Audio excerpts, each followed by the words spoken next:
लगता है कि हमारे वोट का कोई फ़ायदा होता है, जो वोट हम जाकर डालते हैं इन सियासतदानों को, जो इतनी बड़ी बड़ी चमकीली गाड़ियों में? वो तो सिर्फ अपना करते हैं, पूरा भरते हैं, और गरीबों को तो कोई मदद ही नहीं करता।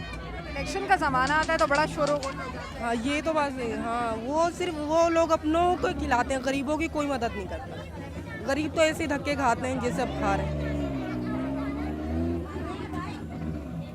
नाज़रीन, मेरी बहन मेरे साथ मौजूद थी, उनकी ये छोटी सी बच्ची यहाँ पर खड़ी हुई है और बाकी बच्चे उनके वहाँ पर इंतज़ार कर रहे थे।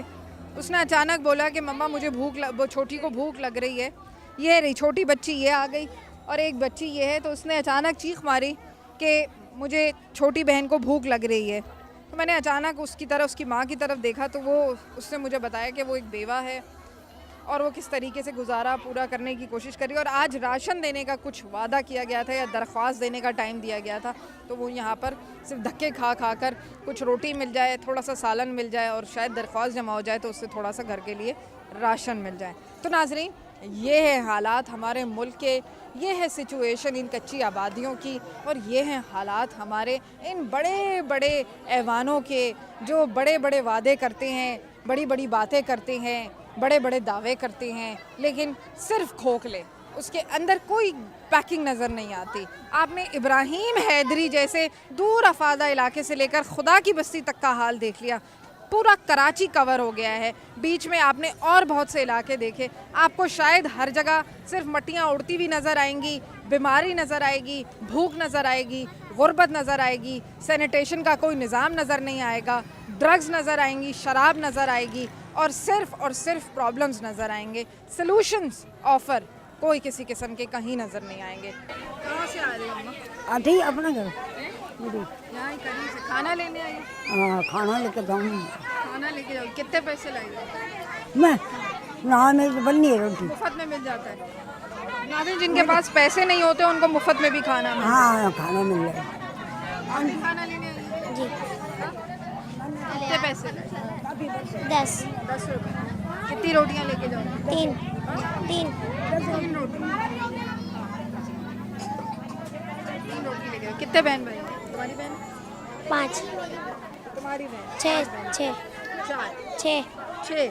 तो 3 रोटी में सब कैसे खाओगे? मैं नहीं खाती। तुम नहीं खाती? तुम्हें भूख नहीं लगती? तुम कैसे रह लेती हो? तुम्हें भूख नहीं लगती?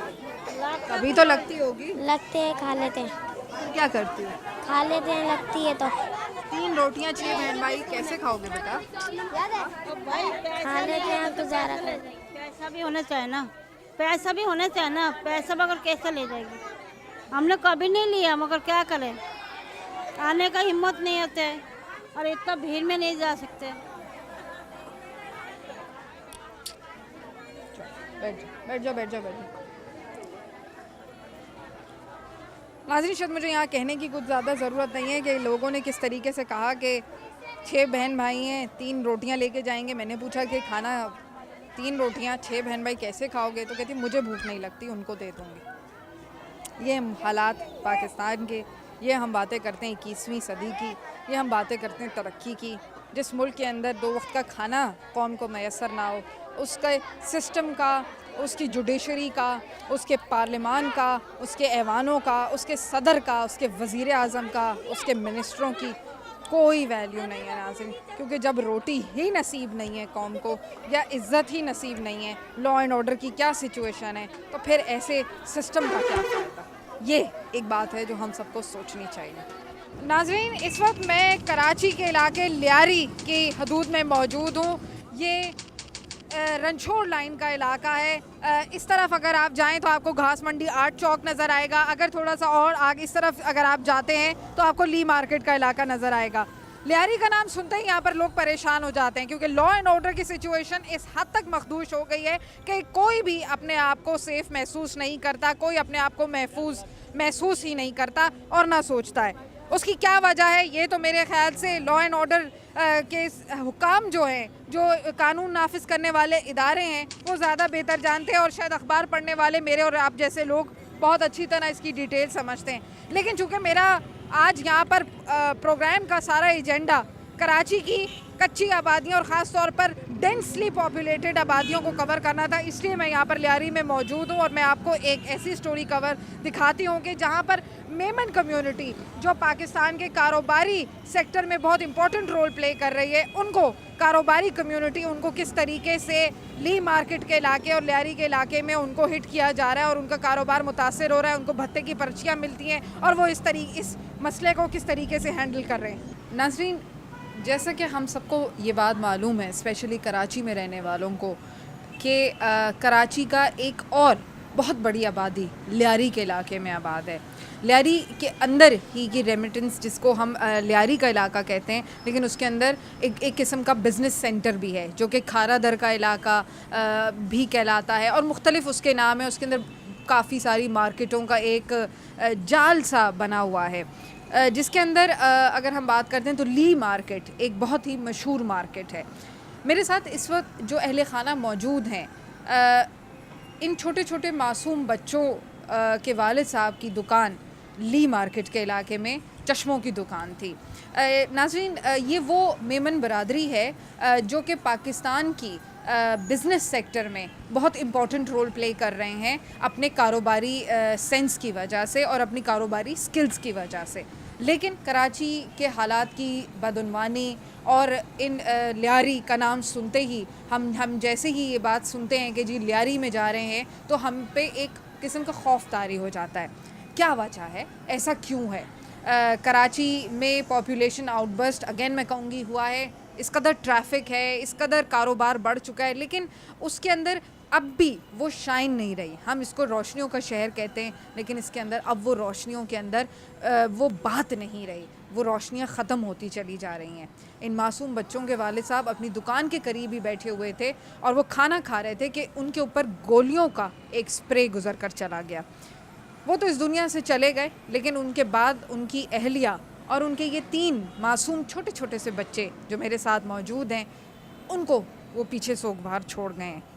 उनकी अहलिया से थोड़ी सी बातचीत करते हैं और उनसे पूछते हैं कि इस आबादी में रहने वालों के हालात ज़िंदगी क्या हैं और अपने शोहर नामदार के जाने के बाद अब ज़िंदगी गुजारना उनके लिए और मज़ीद कितना कठिन हो गया है।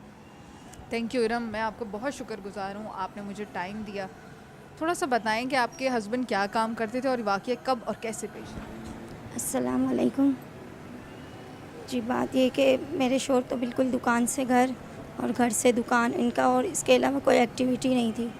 बस वो घर से अभी मामूल के मुताबिक आए थे 4:45 बजे और 5 बजे वो दुकान पर पहुँचे और है ना मुझे कॉल आ गई कि उनको गोली लग गई है। फिर मुझे पता चला, मैं अम्मी के साथ एकदम सिविल पहुंची तो वहाँ पता चला उनकी डेथ हो चुकी है। कितना अरसा हुआ था इरम आपकी शादी? मेरी शादी को 13 साल हो चुके हैं जी। फिर मतलब आपको यकीन नहीं आया होगा, मतलब फिर आप सिविल अस्पताल, क्या हालत हुई होगी आपकी ये सुन के कि गोली लगी है? इस ट्रैफिक वाले इलाके में ट्रैफिक जैम होगा, शोर होता है, गोल होता है, रश होता है, क्या दिल की हालत हुई होगी कि इस हालत में आप यहाँ से सिविल तक गई होंगी? मैं तो अपने आप को बहुत मुश्किल से संभाल के गई हूँ। मुझे यूँ था कि जैसे बस ऐसे ही आम से उसमें हो गया होगा इत्तेफाक ऐसा, मगर जब वहाँ पहुँची तो पता चला कि उनकी डेथ भी हो चुकी इतनी जल्दी, इतनी बेदर्दी से उनको मार दिया। कितनी गोलियाँ? तकरीबन 4-5 गोलियाँ लगी थी उनको। दिमाग पे लगी थी और पेट पे लगी थी, सीने पर भी लगी थी एक गोली, टांग पे भी थी। मुझे तो उन्होंने दिखाया नहीं था सिविल में, मुझे बोला आप घर चली जाएं। बच्चे पूछते हैं अपने बाप? बच्चे पूछते हैं, याद करते हैं। क्या बताते हैं? बस पूछते हैं क्या हो गया। बच्चे ट्यूशन में थे, वो आए तो उन्हें पता चला ये मेरी बड़ी बेटी है और ये 2 बेटे हैं मेरे छोटे। ये भी अब गुजारा कैसे करें? बस अम्मी के पास हूँ अभी तो फ़िलहाल और इसी में ही गुजारा कर रही हूँ। दुकान का क्या हुआ जो है? दुकान का बस वो संभाल रहे मेरे ससुराल वाले। कुछ खर्चा पानी देते हैं आप? हाँ, अल्लाह का शुक्र है, ख्याल करते हैं ससुराल वाले मेरे। जी। नाज़रीन, आपने इरम की कहानी सुनी, लेकिन उसकी छोटी सी बेटी मेरे साथ मौजूद है, उसकी आंखें भर आई हैं। मुझे नहीं अच्छा लग रहा कि मैं ये बातें इस छोटी सी बच्ची से करूं, क्योंकि किसी से उसके दुख के बारे में पूछना और वो भी इस नागहानी आफत के बाद, ये एक बड़ा मुश्किल सा सवाल होता है। लेकिन फिर भी मैं उससे थोड़ा सा पूछूंगी कि बेटा, अब्बा याद आते? बहुत